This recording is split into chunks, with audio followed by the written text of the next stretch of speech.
আমরা যারা নামাজ আদায় করতে আসি, তো নামাজ আদায় করি কার সন্তুষ্টির জন্য? আল্লাহর সন্তুষ্টির জন্য। তো এখানে মসজিদ একটা হলো ইজমা, মজমা, সকলে একসাথে জমা হয়। তো এখানে নামাজ আদায় করতে হবে এমনভাবে যেন আমার কেরাতে, আমার তাসবিহিতে, আমার জিকিরে যেন আরেকজন কষ্ট না পায়, তার নামাজে যেন ব্যাঘাত না ঘটে। তাহলে আমি পরিপূর্ণ সওয়াব নিয়ে যাইতে পারবো।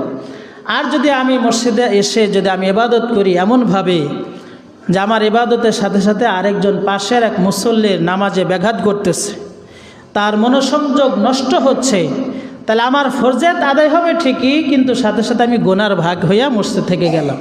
অথচ মসজিদে আসছি সওয়াব নিতে, কিন্তু এখন মসজিদে আসলাম নিয়ে যেতেছি কি গুনাহের বোঝা। এগুলো খেয়াল করা। তো যে বিশেষ করে যেগুলো হয় আর কি, তাসবিহ পাঠ করা, নামাজের ভিতরে যে আমরা তাসবিহ পাঠ করি, এই তাসবিহগুলো পাঠ করার যখন আমরা জামাতের সাথে থাকবো বা আমার পাশে যখন মুসল্লিরা থাকবে, তখন এমনভাবে পড়ব যেন আমার আওয়াজটা তার কান পর্যন্ত না যায়, তার কান পর্যন্ত যেন না যায়। তো হয়তো আমরা মনে মনেই পড়ি, কিন্তু মনে মনে পড়ার দুই সুর, এটা ফিস ফিস করে পড়ে। এই ফিস ফিস করে পড়লেও কিন্তু আরেকজনের কানে যায়। আর এটা হলো জিব্বা লড়বে কিন্তু আওয়াজ বের হবে না, সর্বোচ্চ হয়তো গেলেও নিজের কানে মাঝে মাঝে যাবে। কিছু কিছু অক্ষর আছে যেগুলো উচ্চারণ করতে গেলে সিন, কিছু কিছু শব্দ আছে এগুলো কান পর্যন্ত আসে।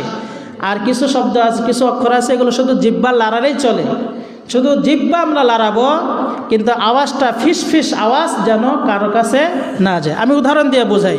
যেরকম মনে করেন রুকুতে গিয়ে আমরা কি বলি? সুবহান রাব্বিয়াল আযীম পড়ি। এখন যদি আমি এভাবে পড়ি সুবহান রাব্বিয়াল আযীম, সুবহান রাব্বিয়াল আযীম, শুনছেন আপনারা গেছে, কানে গেছে? তাহলে এটা কিন্তু জোরে পড়ার হুকুম হয়ে গেল। এটা ফিস ফিস করে পড়ছে, এটা মনে মনে পড়া হয়নি।